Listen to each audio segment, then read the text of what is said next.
ఆంధ్రప్రదేశ్ ముఖ్యమంత్రి చంద్రబాబు నాయుడు ఇప్పుడు పదవీ ప్రమాణ స్వీకారం చేసి దాదాపు 2 నెలలు కావాల్సి వస్తుంది. ఈ 2 నెలల కాలంలో కనుక ఆయన పరిస్థితి కనుక మనం చూస్తే ఒక విధంగా చాలా ఇబ్బందే పడుతున్నారు. ఎందుకంటే ఈరోజు సజావుగా పరిస్థితి లేదు, ఆర్థిక పరిస్థితి అసలే బాగాలేదు. ఇటువంటి పరిస్థితుల్లో తను ఏవైతే హామీలు ఇచ్చారో ఆ హామీలను నిలబెట్టుకునేటువంటి పరిస్థితి అనుకుంది. ముఖ్యంగా సూపర్ సిక్స్ మీద మొత్తం మేనిఫెస్టో అంతా ఆధారపడింది. ప్రజలంతా కూడా ఆశతో ఉన్నారు. మరి ఇవి అమలు జరపగలరా? ఉన్నటువంటి ఖజానా తిరిగి తోడ్పడుతుందా? ఇదొక ముఖ్యమైన విషయం. అయితే మరి నిరుద్యోగం, ఈరోజు భారీ ప్రాజెక్ట్స్ ఈరోజు ఆంధ్రప్రదేశ్కి తీసుకురావాల్సిన అవసరం ఉంది. ఇన్ఫ్రాస్ట్రక్చర్ డెవలప్మెంట్ ఉంది, రోడ్స్ని డెవలప్ చేసేటువంటి పరిస్థితి ఉంది. మొత్తం కనుక చూసుకుంటే క్యాపిటల్ అమరావతి దగ్గర నుంచి పోలవరం ప్రాజెక్టు, ఇవన్నీ చాలా బృహత్తరమైనటువంటి ప్రాజెక్టులే. అయితే వీటన్నిటిని ఎలా సాధించాలి, ఎలా నెగ్గుకు రావాలి, ఎలా ముందుకు తీసుకెళ్ళాలి, ఉన్నటువంటి గతంలో జరిగినటువంటి అవినీతిని ఎలాగ అరికట్టుకొని రావాలి. ఐఏఎస్ ఐపీఎస్ ఆఫీసర్లు ఇప్పటికే గత ప్రభుత్వంలో కనుక చూసుకుంటే అవినీతి మరకలు అంటించుకున్నారు. వాటిని కడగాలంటే సాధ్యపడే విషయం కాదు.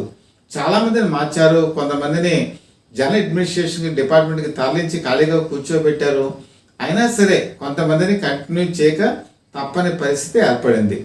ఇటువంటి ప్రక్షాళన కార్యక్రమంలో ఇప్పటికే 2 నెలలు గడిచిపోయాయి.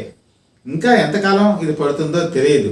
ఓ పక్కన చూసుకుంటే భూ కుంభకోణాలు, భూ కబ్జాలు, గతంలో జరిగినటువంటి మరి సాగునీటి పారుదల ప్రాజెక్టులో అవినీతి, మైనింగ్లో అవినీతి, తిరుమల తిరుపతి దేవస్థానంలో గతంలో జరిగిన అవినీతి, 1 కాదు 2 కాదు, ఎక్కడ చూసినా కూడా ఈ అవినీతి కుంభకోణాలు బయటపడుతున్నాయి.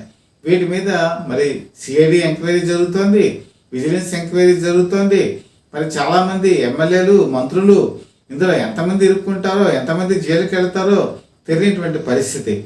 ఇలాంటి పరిస్థితుల్లో ఆయనకు ఇంకొక ఇబ్బంది కూడా ఉంది. గతంలో జరిగినటువంటి అవినీతి మీద విచారణ కనుక చేసి ముందుకు వెళ్తూ ఉంటే మరి ప్రతిపక్ష పార్టీ అయినటువంటి వైఎస్ఆర్సీపీ పదే చెప్తున్న విషయం ఏంటంటే, మా మీద కక్ష సాధింపు వైఖరి చంద్రబాబు నాయుడు అవలంబిస్తున్నారు అని చెప్పేసి వాళ్ళు ఢిల్లీకి వెళ్తున్నారు, ఢిల్లీలో ధర్నాలు చేస్తున్నారు. మరి వైఎస్ జగన్మోహన్ రెడ్డి అయితే పదే ప్రెస్ మీట్ పెట్టి ఇదే విషయాన్ని కూడా ప్రస్తావిస్తున్నారు. మరి ఆయన ముందుకెళ్ళాలా, వెనక్కి వెళ్ళాలా? తను ఏదైతే ప్రతిపక్షంలో ఉన్నప్పుడు అవినీతి ఆరోపణలు ఆ రోజున అధికార పక్షం మీద వైఎస్ఆర్సీపీ మీద చేశారో దాన్ని ఈరోజు నిరూపించవలసిన బాధ్యత కూడా చంద్రబాబు నాయుడికి ఉంది. ఒక విధంగా చెప్పుకోవాలి అనుకుంటే ఆయన రాజకీయ జీవితంలో 2 సార్లు గడ్డు పరిస్థితి ఎదుర్కొన్నారు. 1995 సంవత్సరంలో ఆయన ముఖ్యమంత్రి, అంటే ఆగస్టు సంక్షోభం తర్వాత ముఖ్యమంత్రి అయ్యారు. ముఖ్యమంత్రి అయినప్పుడు ఆయన చాలా గడ్డు పరిస్థితి ఎదుర్కొన్నారు. ఎందుకంటే తన మామగారు అయినటువంటి ఎన్టీ రామారావు పదవి పక్కకి పట్టి ఈయన ఆ పదవిలోకి వచ్చారు. మరి ఆ రోజు రాష్ట్ర ప్రజలంతా కూడా ఈయన ఎంతవరకు బాగా చేయగలరు అని చెప్పేసి ఆలోచించినటువంటి పరిస్థితుల్లో ఆయన ప్రజల్లోకి వెళ్ళారు. ఏ ముఖ్యమంత్రి కూడా అంతవరకు ప్రజల్లోకి వెళ్ళినటువంటి వ్యక్తి అంతగా లేరు.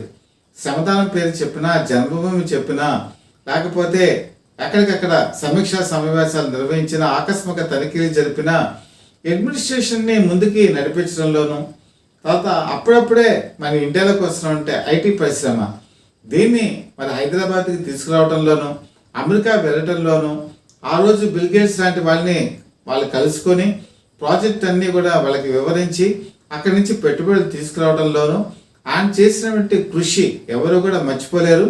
1999 సంవత్సరం వచ్చేటప్పటికి చంద్రబాబు నాయుడు కృషిని ఆ రోజు రాష్ట్ర ప్రజలందరూ కూడా గుర్తించారు. ఒక మామకి అల్లుడనే కాకుండా ఈరోజు రాష్ట్రాన్ని కాపాడే వ్యక్తిని ఆ రోజు గుర్తించడం జరిగింది. అదే ఎన్నికల్లో గెలిచారు కూడా, 1999 ఎన్నికల్లో కూడా గెలిచారు.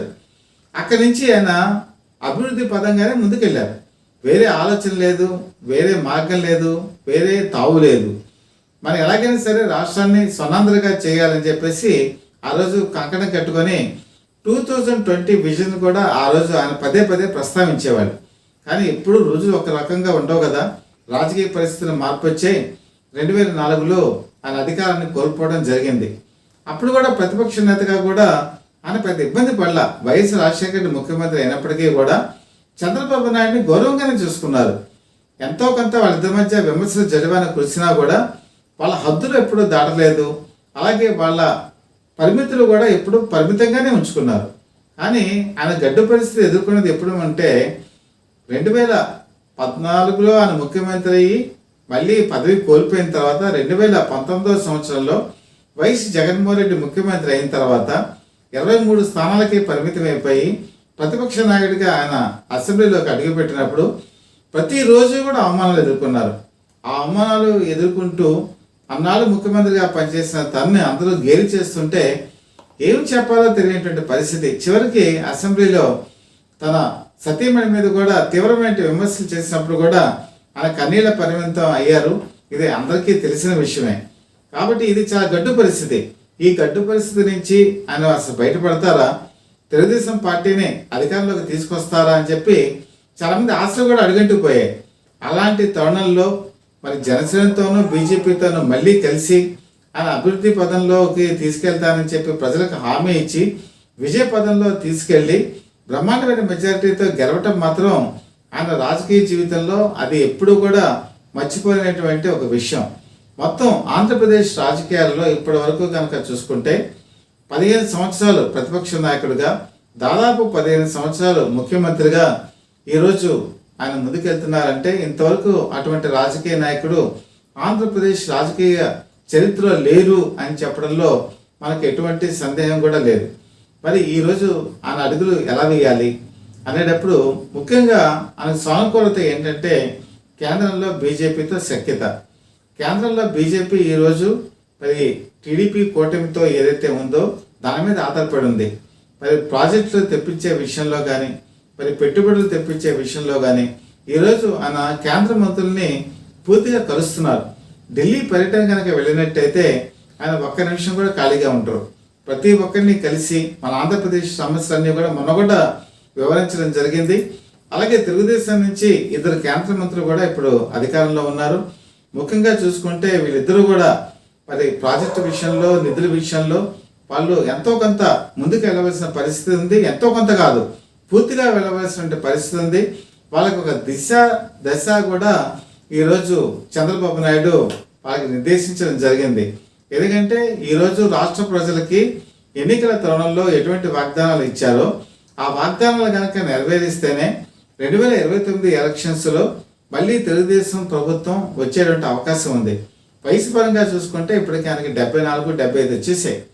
అంటే వచ్చే ఎలక్షన్స్కి ఆయన ఇంకా నారా లోకేష్ పూర్తిగా ఒక నాయకుడిగా రూపుదిద్దవలసిన పరిస్థితి కూడా వచ్చింది. అలాగే నారా లోకేష్ కూడా ఈరోజు ఆయనకి తగ్గ వారసుగా కూడా ఎదుగుతున్నాడు. ఒక విధంగా ఎదుగుతున్నాడు అనటం కన్నా ఎదిగాడని కూడా చెప్పచ్చు. ఎందుకంటే ఎలక్షన్ మూమెంట్లో ఆయన ముఖ్యంగా చంద్రబాబు నాయుడు జైల్లో ఉన్నటువంటి పరిస్థితి, అది ఎప్పుడు ఊహించినటువంటి పరిస్థితి. అలాంటి పరిస్థితుల్లో కూడా చాలా నిబ్రంగా వివరించాడు నారా లోకేష్. అలాగే యువగళం పేరు మీద మరి పాదయాత్ర చేసి తెలుగుదేశం పార్టీని ఉత్తేజితం చేయడంలో లోకేష్ పాత్ర కూడా మరవలేనటువంటి విషయంగా మనం గుర్తించవచ్చు. ఈరోజు పవన్ కళ్యాణ్ జనసేన నుంచి 100% స్ట్రైక్ రేట్తో ఆయన గెలిచి ఈ కూటమిలో భాగస్వామి అయ్యారు. చంద్రబాబు నాయుడు కూడా గతంలో విభిన్నత ఇప్పుడు చాలా కనిపిస్తుంది, మెచ్యూరిటీ చాలా కనిపిస్తుంది. ముఖ్యంగా బీజేపీతో కానీ జనసేనతో కానీ వాళ్ళకి ఇచ్చినటువంటి మంత్రుల విషయంలో కానీ, పోర్టుఫోలియో విషయంలో కానీ వాళ్ళకి పూర్తిగా స్వేచ్ఛనిచ్చారు. స్వేచ్ఛనిచ్చి వాళ్ళు దాని మీద ముందడుగేస్తూ చేశారు. ముందు ఉదాహరణకి కనుక మనం చూసుకుంటే పవన్ కళ్యాణ్ రివ్యూల మీద రివ్యూలు చేస్తున్నారు.